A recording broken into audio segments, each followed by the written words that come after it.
episode of the Kim Jacobs Show. Listen, we have a great show lined up for you. I'm your host, Kim Jacobs, better known as the Balance Doctor. And all of our guests that come on, they're either people that have overcome some tremendous odds in their own lives as they balance this thing called life, or they're experts and they're here to share tips and strategies that will help you better balance and manage your life. Grab your virtual seats and let's get ready for some real, relevant, and relatable content on today's episode of the Kim Jacobs Show.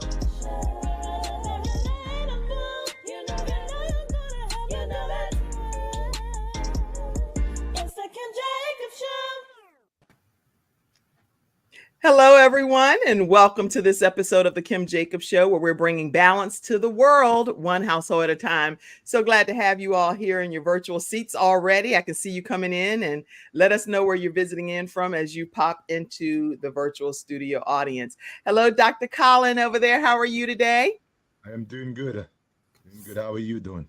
I'm doing great. I want people to get a chance to hear from you for a brief moment to find out what they're going to hear on today's broadcast from you, just in a nutshell. So tell us right quick what we can expect to hear from you. Right quick, we're going to talk about today the 5 pillars of communication, because how we communicate does matter. How we communicate does matter, and he's our marriage expert, so he's going to be telling us, and so that's why you go ahead and tag your friends and let everybody know that we're going to be talking about the 5 pillars of communication with Dr. Colin Clarke. Venitra, tell us over there how you're doing and what we can expect today from you. I am doing wonderful on this great Friday, and I am going to be talking about caring for a loved one, specifically a parent with dementia. Oh, yeah. And anybody that's watching today, or you have friends and family that talk about their experiences with caring for their parent, please drop those comments in and let us know what are you struggling with in that area. We'd love to be able to have someone answer some of your genuine questions that maybe everybody else can't relate to. So please put those in the comment section. And then we have Brandi Hudson over here. How are you, Brandi? I'm doing excellent this morning. How about yourself? Doing great. Now, you're our happy expert. That's what I call you, a happy expert. You make me feel happy when I encounter you. So talk to us for a moment about what you're going to be discussing. Yeah, I'm Brandi Hudson. I'm a motivational speaker and happiness coach, and I'm going to talk a little bit today about how you can actually co-create the life that you're looking for with this intentional focus around happiness. Out the park, right? So I cannot wait. Whenever we're intentional about anything, guess what? It happens. It starts to actually become the reality. And so I cannot wait to hear what your tips are today, Brandi. All right, let us also check and see in the virtual studio audience. And we're going to be popping your comments up as they come in, and we'll be acknowledging you and your presence as well. So super happy to be here. Super happy also for you, Mackenzie, backstage. I know you had a big win this week, in my opinion, that God just worked a miracle for you and your family with your child. So I'm so honored that everything worked out and very grateful without putting too much information out there. So all of us know, right? So we're very, very grateful to God for what he did for your family. All right. So as we get started here, we're going to take a commercial break first and recognize, let me recognize our episode sponsor. I like to make sure you know what's happening here. Dr. Jody Bear is one of our sponsors. She has a conference coming up in the Boca Raton area of Florida. So if you are in the Florida area, definitely know that you can go to drjod.com and make sure you get your ticket for this all-inclusive. It's a great conference where you're going to be doing yoga and meditation and learning more about health in this healthopedia. It's a healthopedia, almost like a encyclopedia with 42 authors that are contributing to this particular project. And one of the authors happens to be my son, Ivan Jacobs, which it pushed him way out of his comfort zone. But my son, Ivan Jacobs, who lost about 100 pounds on his own weight loss journey. I'll show you that too. And he went on a personal weight loss journey. He battles or kicks cystic fibrosis in the head. And he actually right now is raising funds for Boomer Esiason Foundation as one of their ambassadors. And what he is doing, I'll talk to you more about that, but he's raising funds to help find a cure for cystic fibrosis. And I'll tell you about that. But today's episode is sponsored by drjod.com/healthopedia-Florida-event. If you want to know more, you can call 800-820-0584. Again, 800-820-0584, and let her know that Kim Jacobs sent you her way. All right, we're going to take a quick commercial break and come back, and we're going to hear from our first expert, which is going to be, actually, I see you backstage, Coach Jim Foster. I'm going to pull you in. How are you today? I am fantastic, another day in this wonderful world. Very glad to have you. Actually, I had you down as first. So what I'm going to do is let you get situated. I'm going to let Venitra go first, and then I'll come back to you, Coach Jim, with some business tips. But if you could, before we go to commercial break, can you let people know what they can expect to hear from you briefly? Oh, yes. I'm going to talk about the why behind having a business plan when you get started with your business. And I'm going to break it down to the basics, some basic things that you just really have to do just for the ordinary individual who wants to get started. Well, you know what? I think I'm going to start with you. Venitra, if you don't mind, I'm going to start back with him because he's already prepared. Oh, Is it okay? Oh, absolutely. I'm ready. Oh, okay. You were ready. He's ready. All right. We'll take this commercial break and we'll be right back, everyone, right after this break. Why learn about health when you can experience it?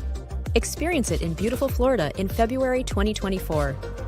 Join us for 3 days of integrative and intensive health and healing education and empowerment with the expertise of the following Healthopedia author, speaker, and facilitators.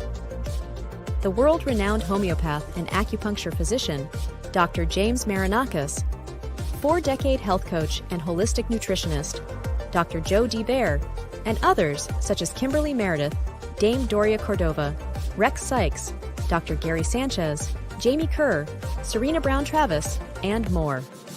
Experience daily morning walking and yoga, interactive participation, panel discussions, and more for your own epiphany of health.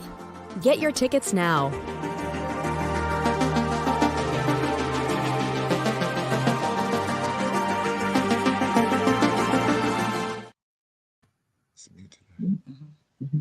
All right, everyone, we're back. We are talking with our Freestyle Friday expert who's here to help you bring balance to your own household, one household at a time. So hopefully by you all being here, you're going to glean some great information.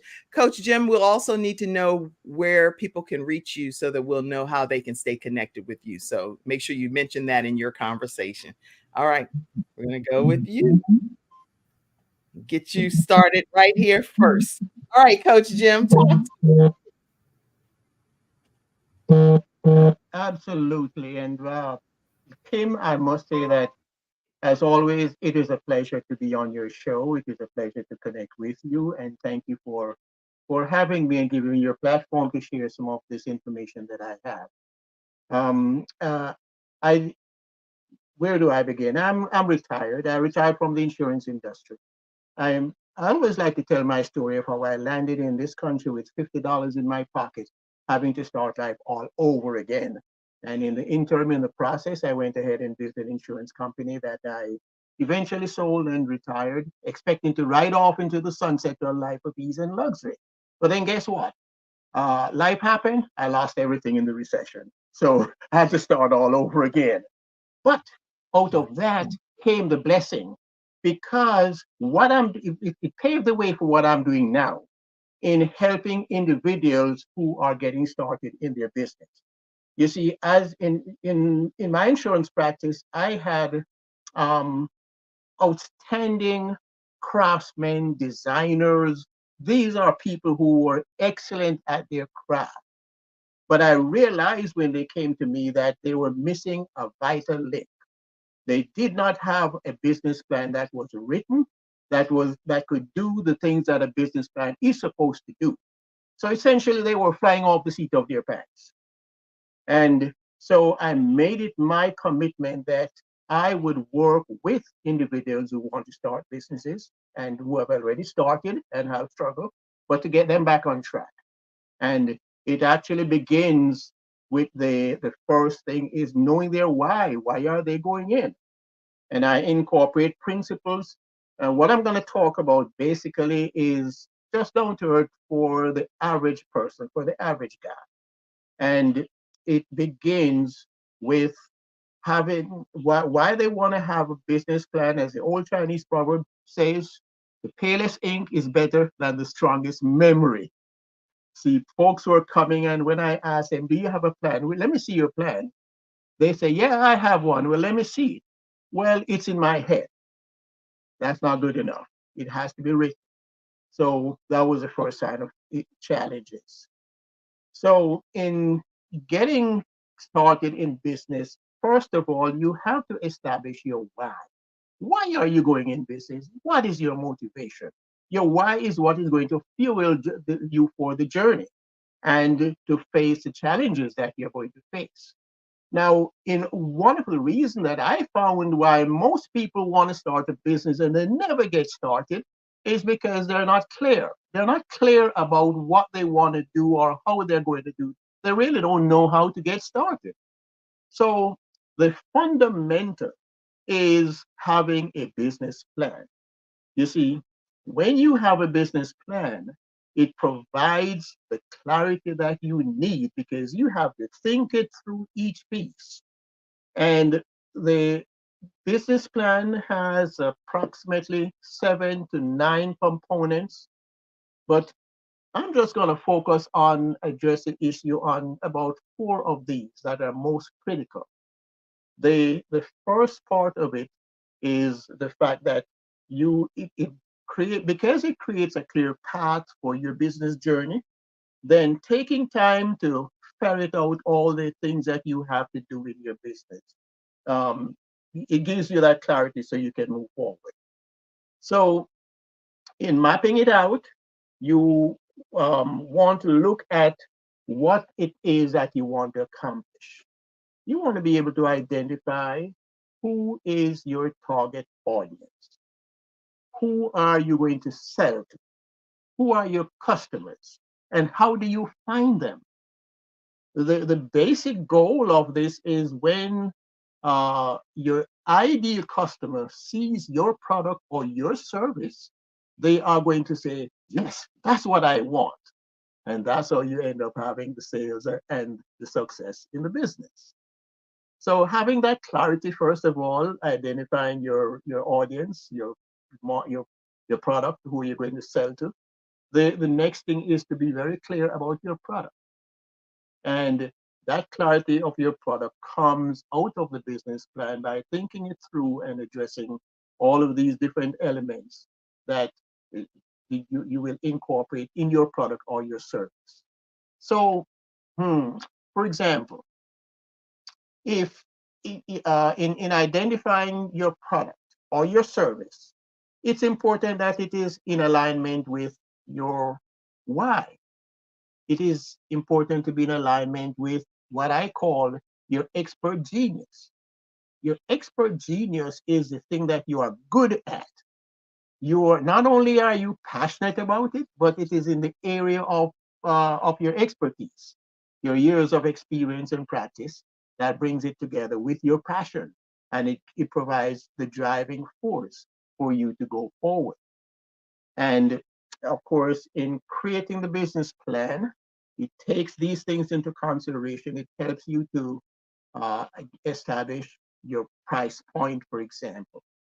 Yeah, your financial management, which is another part of it, allows you to make determinations on how to set goals, setting targets, and with having the right pricing that you arrive at by virtue of the research that you do, then you're able to come up with a price and exactly what you need to do on a daily basis to achieve the targets that you have set for yourself. So these components, when you bring them together, creates a plan that actually serves your purpose. Now, I would be remiss if I did not mention another very important aspect of the business plan, which is to help in your decision making. When you have a clearly written business plan, you have a path to run on, and many of your decisions are already pre-made.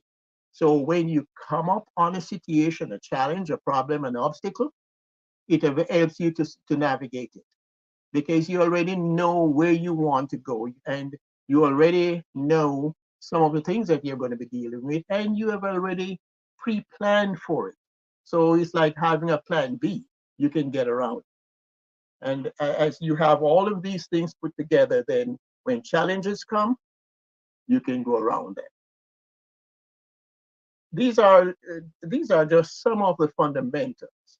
And in writing the business plan, many people shy away from it because they see it as a big albatross, a big monster. Well, it's not quite as difficult as it is. When you break it down in pieces and parts, then you can actually do it yourself.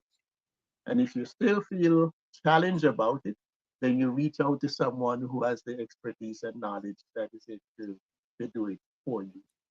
Wow. Those are great tips that you're sharing. And a lot of people, I'm going to mute you for 1 second. There are a lot of people that are watching today that need to know when they first start out and they think that they're doing the why and they're following the steps that they believe will get them to business success. It doesn't always end up that way with the way that you're describing it. So what advice, just one piece of advice that you would say that would really make them kickstart their journey so that it really is able to become a reality for them versus them going through the steps and then they feel like they may not be going through the steps properly or something's happening because there's a breakdown in the process. Any thoughts on that? A great question, and that is why one of the programs that I created is called the Nuts and Bolts of Starting a Business. Okay. And in that program, we take, in fact, I have updated it to what I call the 4 P's, the 4 pillars of business. So by implementing this process, you have a step-by-step framework that you follow and you go through, and it covers pretty much everything that you need to be able to go through it. So from A to Z, the beginning part of it and walking them through the nuts and bolts is going to be perfect. Perfect. Okay, I'm glad to hear this. How do people stay connected with you, Coach Jim? Yeah, absolutely. I do have a website, and it's jimafoster.com. Yeah, that's what I was looking at. I was trying to find everything over there for you. That's it, jimafoster.com. Yeah, and of course you have my number there. And what I encourage individuals who are contemplating a business startup, connect with me through my Facebook group, the Home-Based Business Forum, because that is where I put out a lot of content that gives you guidance and direction as to how to get started. And the Home-Based, what is it? Home-Based Business Forum. Forum. Okay, perfect. Okay, we added that as well. And so you all. I was just going to say that I'm all over social media, Instagram, Facebook. I do it Tuesday live training on all the platforms. So when you connect with my Facebook group, it gives you access to gaining notification and when I'm coming on live, and always. Well, thank you, Coach Jim Foster, for being here with us and kicking us off today, even though it was like on the spot. So you did an amazing job. Thank you so much. If I might just add one thing before I step off. Absolutely. I am starting in the next couple of weeks. I'm doing a boot camp. It's a 6-week boot camp. And this is where I only take 5 people at a time because I'm able to give them the personalized attention that they need. When you walk out of that boot camp, you are ready to turn the keys on your business regardless of what it is. And that's good. Okay. And so people can reach out to you to sign up for the five individuals that you'll work with. yes, I have a link for that. I can share it with you. Yes, please. You can put it in the private chat and I'll put it right in the comment section for everyone. So you Okay. all make sure you take advantage of being one of the 5 students that go through this boot camp with Coach Jim Foster. It'll change your business in a great way. All right. Thank you, Coach Jim. Let's see. Go over to you, Venitra. How are you today, Venitra? I'm going to unmute you myself on this end. I heard some feedback on stuff, but I'm so glad to have you here today. Tell us a little bit about yourself, and then what do you have for us today? So my name is Venitra White-Dean. I am a native Charlottean, and I know that's like a unicorn around here. So I have been in Charlotte again all my life, except for a while I was in Columbus, Ohio. But why I'm here, I was the primary caregiver for my mother when she was living with an Alzheimer's diagnosis. And Kim Jacobs, anytime you reach out or anyone reaches out to ask about anything related to caregiving, dementia, I am all on board because I want people to get the information to help with their day-to-day life when it comes to caregiving. And so, backstory, my mother was diagnosed with Alzheimer's in February of 2012.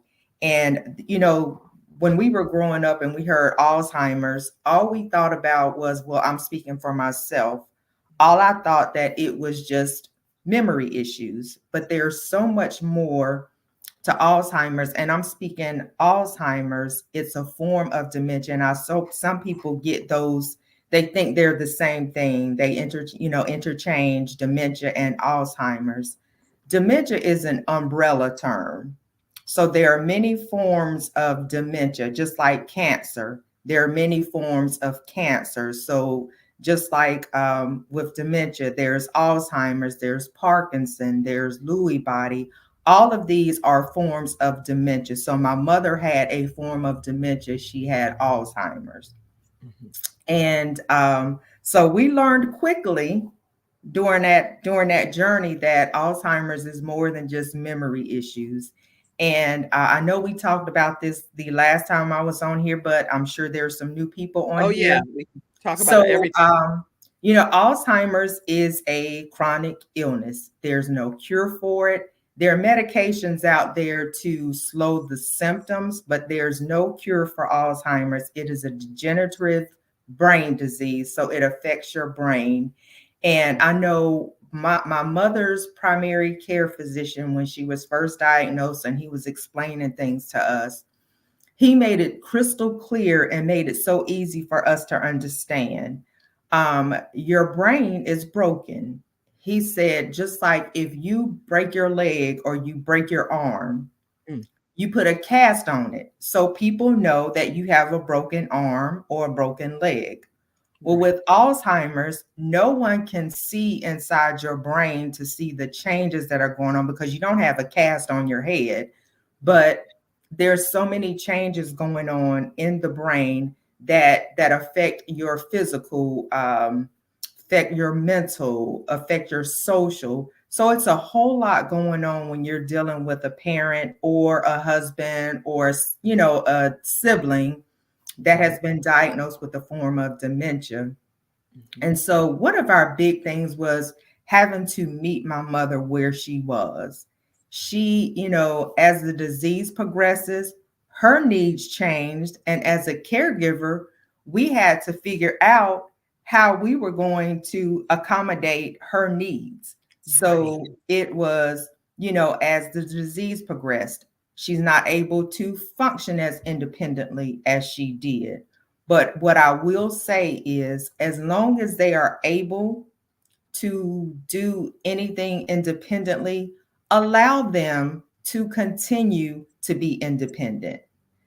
It may take a lot of time. It may take a lot of patience. It may take some crying, but allow them to be independent as long as possible.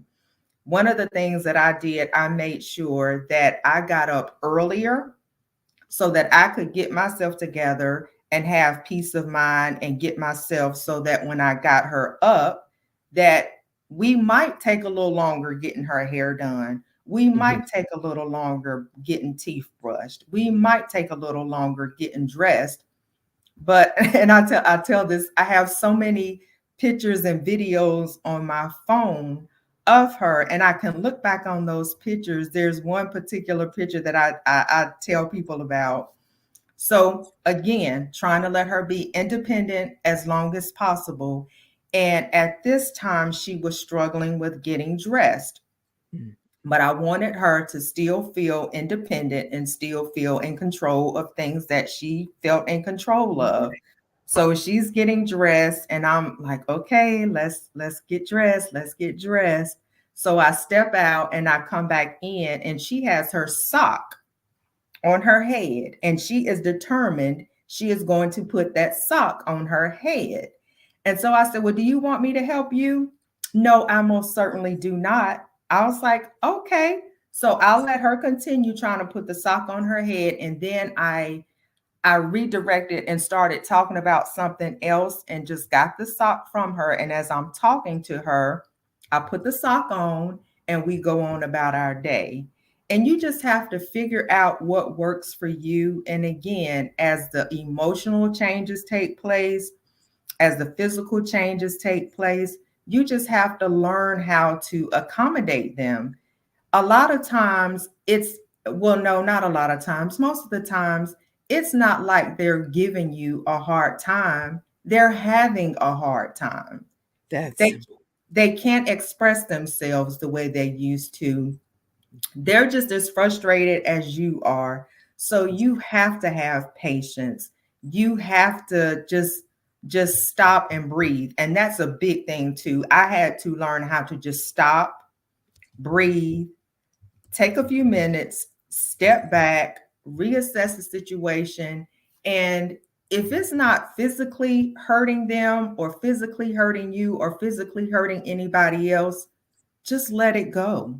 You have to learn what battles to fight and what is not even worth fighting over. Just let it go. Just let it go. And, I could go on and on about my personal journey, but the main thing is when you're caring with someone, have that empathy to know that, again, they aren't giving you a hard time. They're having a hard time. And it took me a while to get to that point. There were times my mother said things to me and did things to me that really hurt me.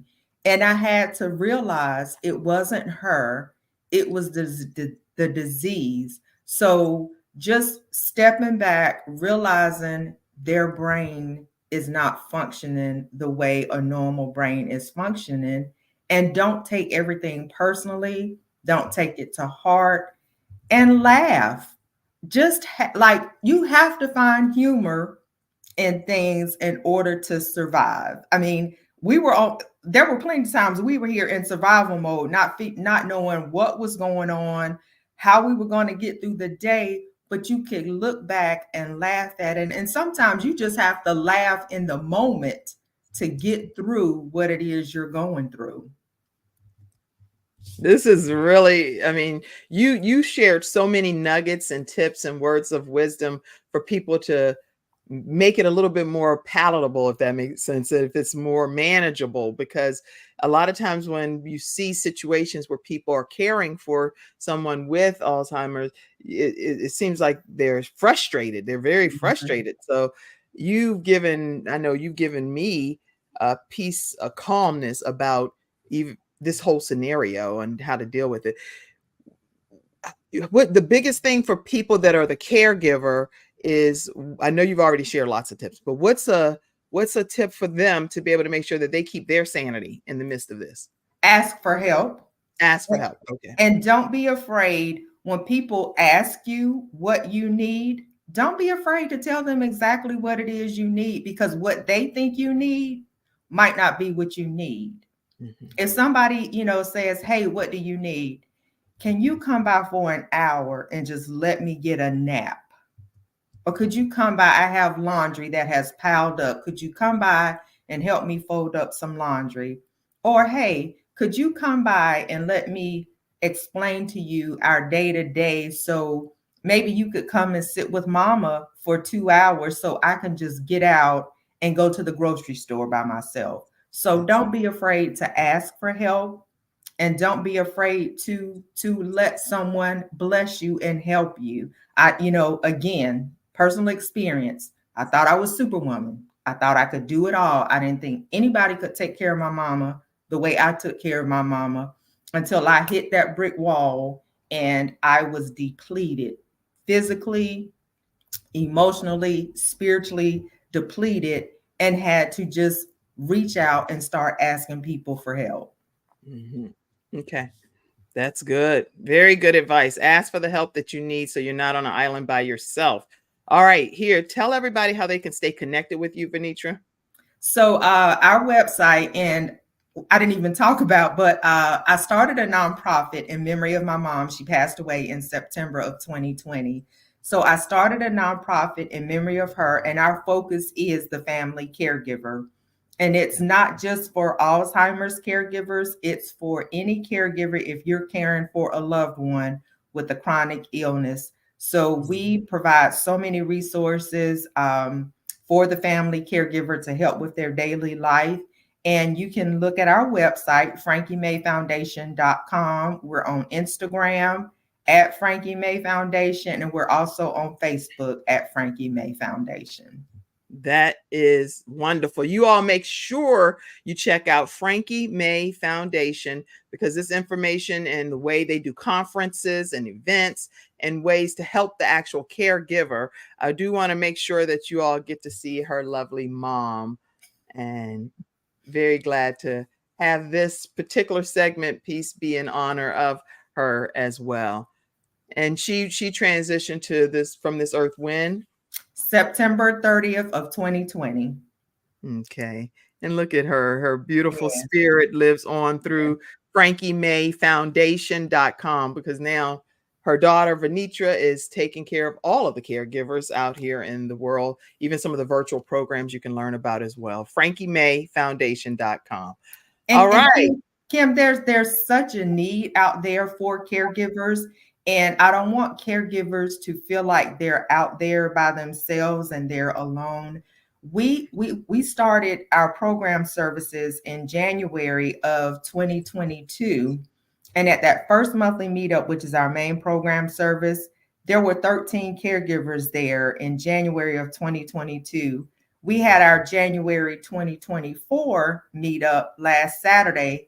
We had 98 people at our meetup. So the need is there. The word is getting out there. So caregivers, please don't do this by yourself. You don't have to do it by yourself. Not when you have Venitra, and even no matter where you are in the country, because this show streams in 100 countries, you can still reach out and get resources regardless of whether you're in the Charlotte or surrounding area. Absolutely. Okay.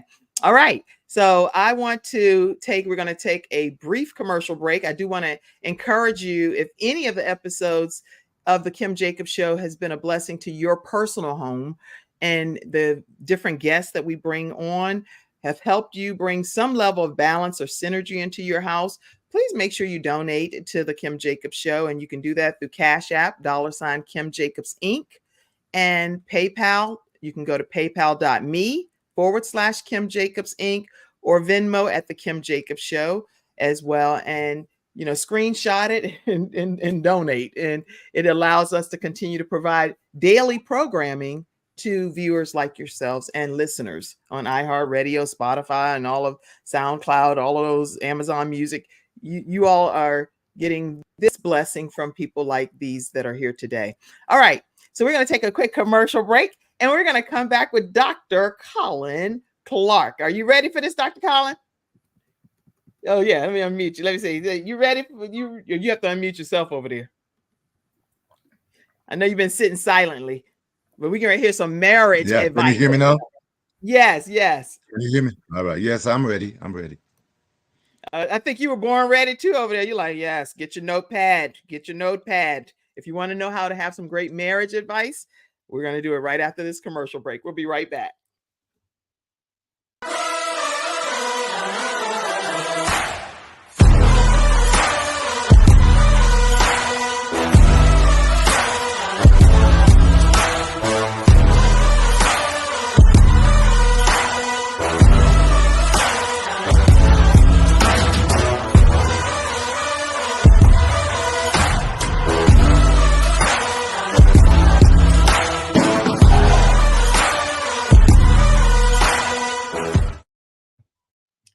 All right, everyone, we are back, and let's hear from our marriage expert, Dr. Colin Clarke. How long have you been married? First of all, make sure you tell everybody that. I've been married 41 years. This year is 41 years I've been married to my beautiful wife, and I have no regrets.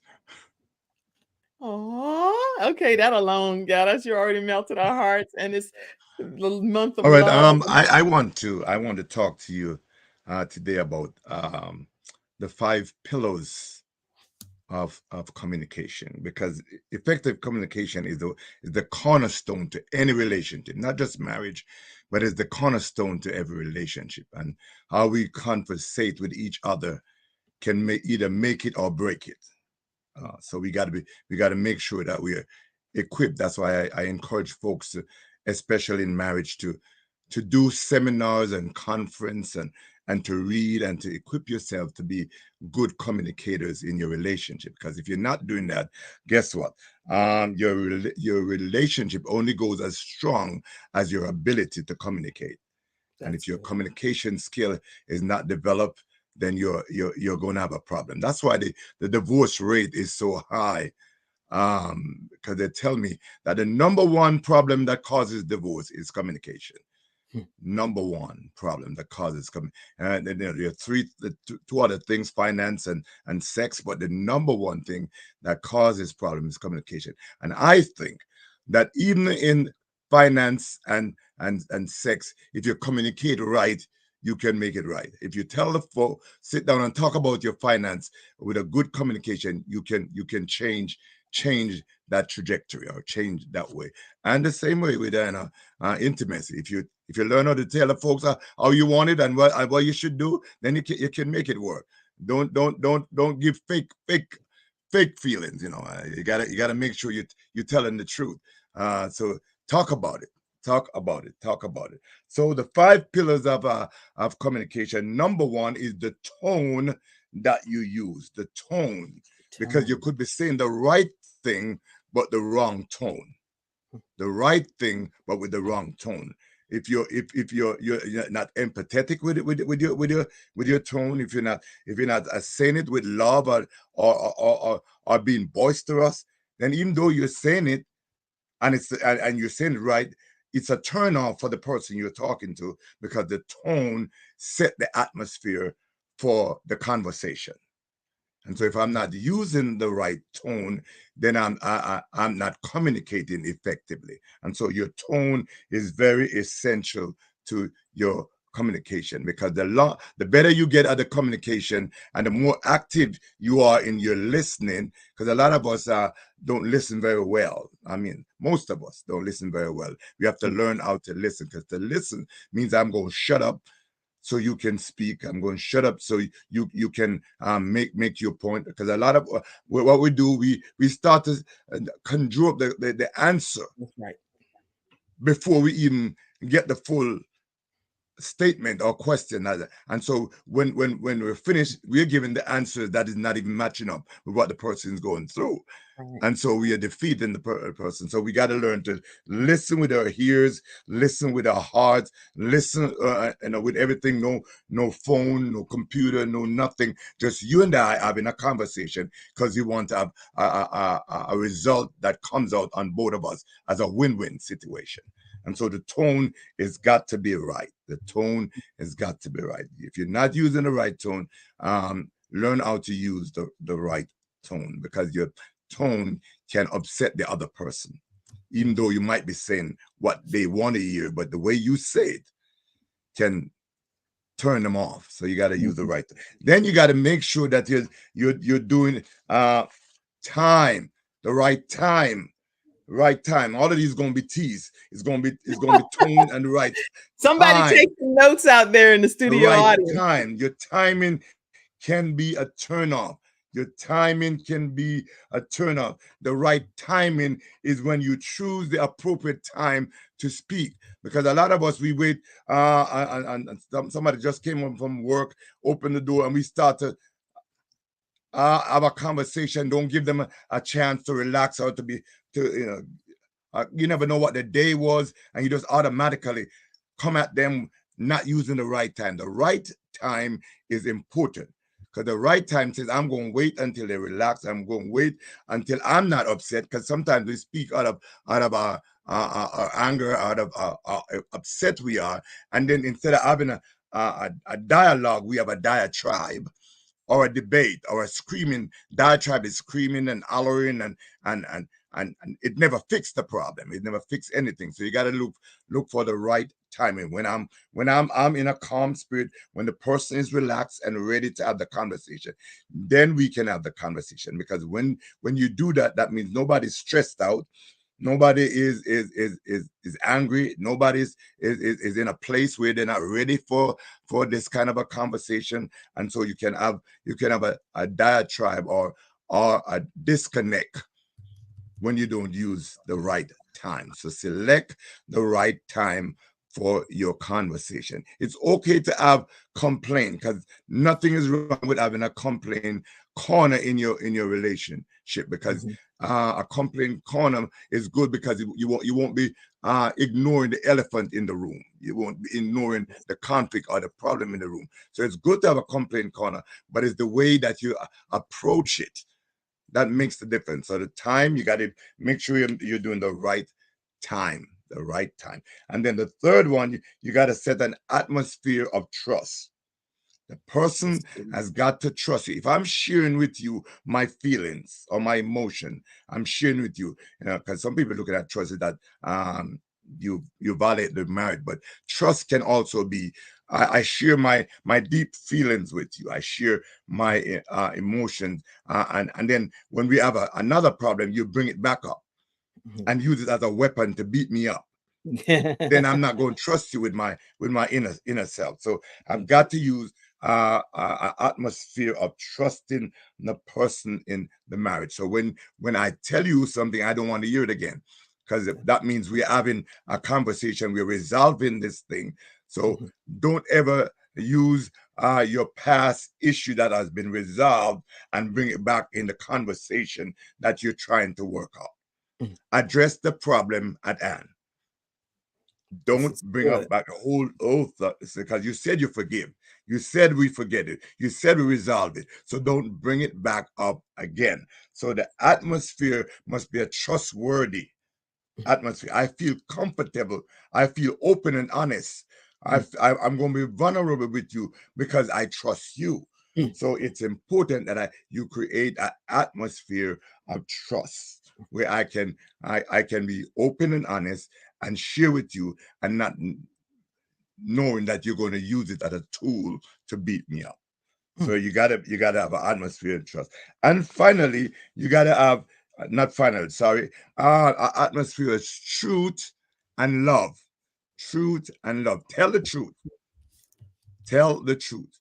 Don't hide anything, because guess what? Eventually, the person are going to find out, and when they find out, it's going to break the relationship, because they find you're lying to them. And lying is never a good thing in relationship, because when folks find out, then now they don't trust you. So make sure you are telling the truth, and do the truth in love. Do it in love. Always express yourself in love, not in animosity, not in cursing out or negative stuff, but do it the truth in love.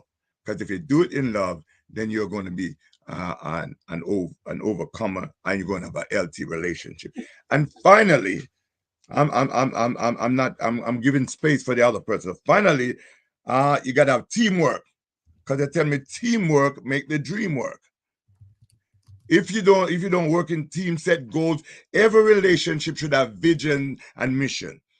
Every marriage relationship should have a vision and a mission. If there's no vision and a mission, then you're not going anywhere. And the vision must have dates to it. If I want to buy a home, if I want to buy a car, if I want to do business, whatever it is, I've got to sit down with my partner and set the vision and put an end date to it, and make the vision visible. So every time I walk by, I see what we are planning to do together. And never do it by yourself, but do it together, because you're in the trenches together. You're in collaboration together. You're working together. You're trying to succeed together. My wife used the thing, said, we are an enterprise. And an enterprise, you got the CEO and you got this COO, and they got to have on the same page. Which one of you are the CEO? You got to make that decision. But you got to work on the same page. Teamwork and make your marriage successful. If there's no vision in the marriage, you're going around in circles. You're not making. You live in an apartment for the rest of your life. You never buy a home. You never make any achievement. You never do anything together, because you are not working together to succeed. So teamwork is necessary for the marriage or any relationship, because united you stand, but divided you are going to fall. You cannot be divided and expect to get growth. You cannot be divided and expect success. You cannot be divided and expect that you're going to be married for a long time. You're inviting the enemy to destroy your marriages. So those are the five pillars: the time, the tone, the time, the trust, the truth, and the teamwork. That's me right there. Okay. I see your wife, Sharon Clarke, out there. She said she typed your comments. And I know the last time you came on the show, y'all were talking about some chandelier stuff. So we'll keep that. We'll keep that back in the day comments. But they do some creative things to keep their marriage fresh. That's what I'll say. And so Yes, glad to have you. You have to. Yeah. And then tell people how they can stay connected with you. Well, they can stay connected with me at on Facebook. They also can stay connected with me to 2artsas1.org. And then I want to kind of plug my we have a marriage conference every year, and this year on May 18th, we have a marriage conference. It's called Love Is Not Enough.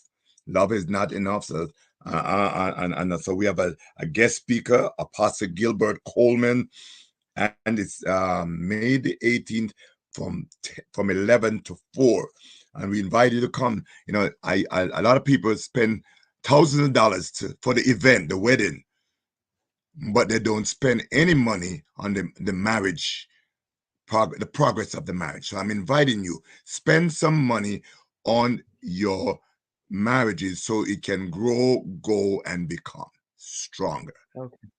And they can get more information about the conference at 2hearts1.org. 2hearts1.org. So make sure you all go and be a part of that boot camp, that training that they're going to be offering to help keep your marriage secure. All right, Dr. Colin Clarke and the Shepherd's Heart Ministry on Facebook is how you can stay connected with him as well.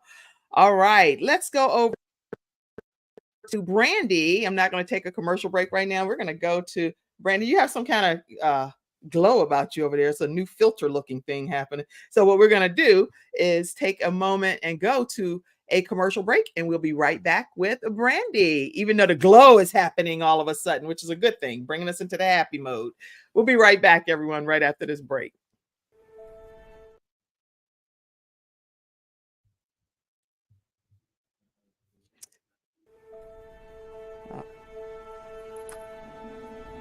Nothing says I love you more than final expense insurance whole life protection. with funeral advocacy nationwide, saving you and your family 30 to 80% off funerals and cremations. Nothing says I love you more than Get Insured Solutions, LLC. GetInsured.Solutions, 704-499-3616. All right, everyone, we are back and we are talking with our Freestyle Friday experts.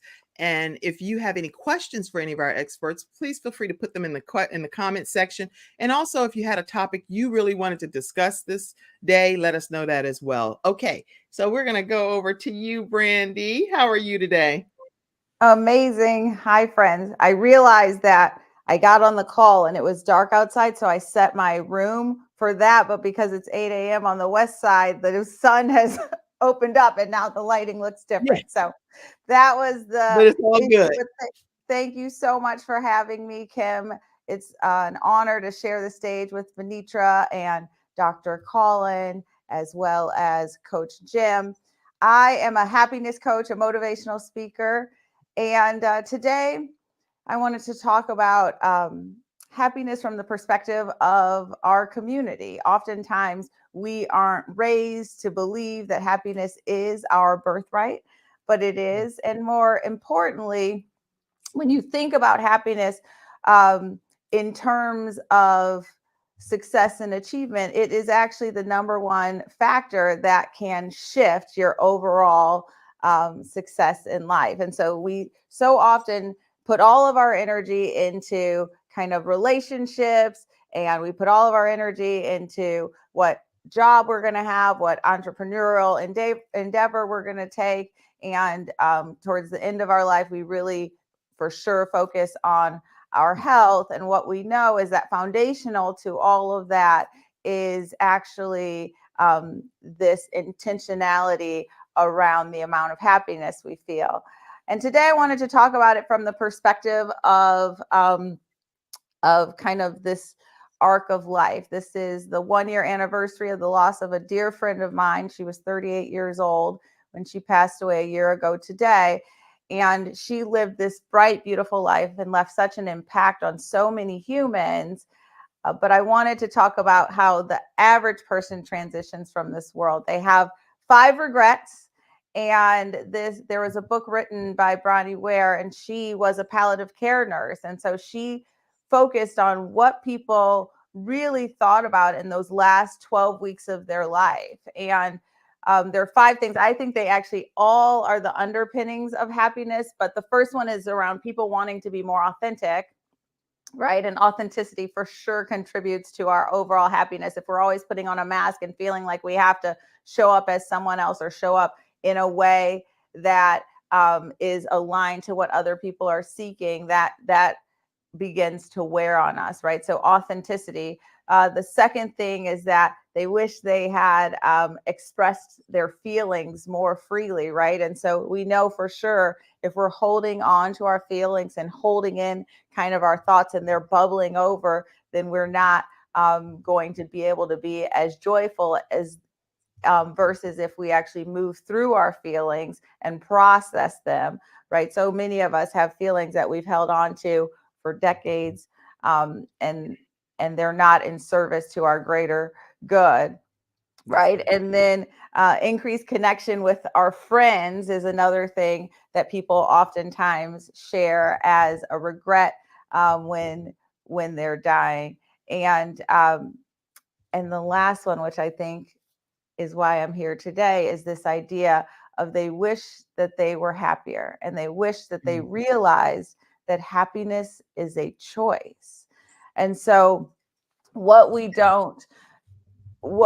aren't taught, right, in our society, we're in the early days of Black History Month. I think as Black people, we really want for our children to do better than we have, right? When I was a little girl, my parents were very focused on my education, and they were very focused on on, how I showed up in the world, and did I have proper etiquette, and all of these things that have been in service to my greater good. But as an adult, I realized, right, like I had checked every box. I had gone to two of the best schools in the country. I had literally made millions of dollars personally. I had, I was married to an amazing guy. I lived in an amazing neighborhood in this beautiful home, have an amazing child, and something still was missing. I was still searching. I was still thinking that the next success was going to be the thing that really made me happy. And that when I got there, wherever there was, because there was always this moving target, we find ourselves on this,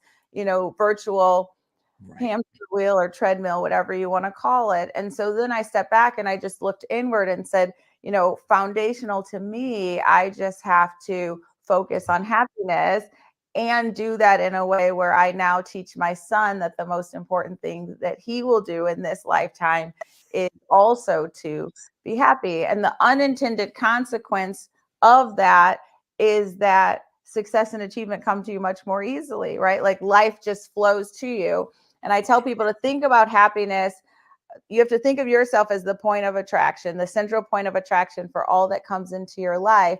And think about happiness from the perspective of, don't you prefer to be around happy people? Everyone does, right? So we all have this preference to be surrounded with happy people. And when people's energy is dense or negative, that's oftentimes repelling to us. And so everything that you're seeking, whether it's job, health, wealth, or a relationship, all of those things flow to humans who are kind of in this more centered, more elevated emotions. And so I know now through this work and a process that I won't have time to walk us through today, but a process that I've developed, a very specific methodology, that when we increase our happiness set point, not to say that we move away from these other emotions, because we'll have the whole range of emotions, but when we increase our happiness set point and spend most of our time in those high emotions of joy, happiness, and love, we're going to radically shift our life and how we experience life. Instead of feeling like we're going through the world with worry, angst, anger, shame, and then we get these uphill, excitable moments where we get a new job or we get a new car, or we find a new boyfriend or husband, and then we go right back down and we're kind of searching for the next thing. We spend a lifetime kind of in this really beautiful place. And so I won't be able to walk you through all the things you can do to increase your overall happiness set point, but I'd love to connect with you guys further. You can find me on Instagram at Brandi B. Hudson. You can find me, and it's Brandi with an I. I do a course that launches on the first Monday of every month. That's brandimechele.com/the joy blueprint. And it really takes you through kind of 30 days of intense focus on happiness, how it shows up for you, what's precluding it for you. And it also gives you many exercises that's going to help your overall happiness set point. And when my students go through this work, they really do feel like it's revolutionary for them. And it's a perspective that they just hadn't been taught and hadn't ever thought about. It's very empowering. So also feel free to always reach out to me at hello@highbrandi.com. Wow. Brandi, I feel, like I say, I feel happier. And I don't know if it's just because that's your specialty. And I do believe that happiness and balance and life choices are choices. So every day we can choose to embrace how we're going to have that command that day on how we're personally going to react to different things. Now, I know we don't get a chance to dictate what happens to us per se, but it's how we react to the situations. And I learned a lot of that through Keith Harrell's teachings, attitude is everything. So with you being here today, I feel like it's just a blessing to have the tips and the advice that you give. Before we go off with you, please share like a closing comment that you would like for everyone to hear from you. Oh, thank you. I mean, I'll just reiterate that happiness really is your birthright. And I do fundamentally know that you can shift the experiences that come into your life by shifting your perspective, right? Because we are the central point of attraction. And when you realize that you have the power to create the life that you're looking for, to create all your experiences, you will start to really embrace that power and realize that God has given us intuition to lead us on this path. And it's only when we're not following that intuition that we start to have more trickier experiences, because we think we know better. But God will lead you absolutely on a path that has far fewer hiccups than if you're just charting your own course. And the more you can clear and be in a happy space, the more you can hear the voice of God and really be aligned with the life that is meant for you. Excellent. And Angela Hope says, happiness is the new rich. It has always been that. And she said, getting there is a moving target. So that's some of the comments that came in too. Let me go over to you, Venitra, and share a closing comment, if you don't mind.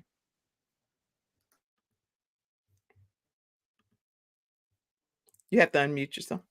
I realized I was talking and I was muted. So family caregivers, please do not do this alone. You don't have to. There's a community out there that is willing to help you through this day-to-day journey. So please reach out and get connected and get social and be socialized with other family caregivers. Okay. Thank you for that wonderful comment. And people have been told how to stay connected with you. Dr. Colin, say a closing comment, if you don't mind. There's a book that John Maxwell Wright called Live with Intentionality. And living with intentional means that you're not only looking for success, but you're looking for significance. And significance means it's not about me, but it's about the other person. So in the 5 T's, be intentional about it. Be intentional to make the right tone, the right time, the trust, the truth, and be a team player, because that is you working on your marriage for success. Great advice and tips. Wow. Great closing comment. Coach Jim Foster, please share a closing comment. Absolutely. I'll share one of my favorite. And it was enunciated by W. Clement Stone, founder of Combined Insurance Company.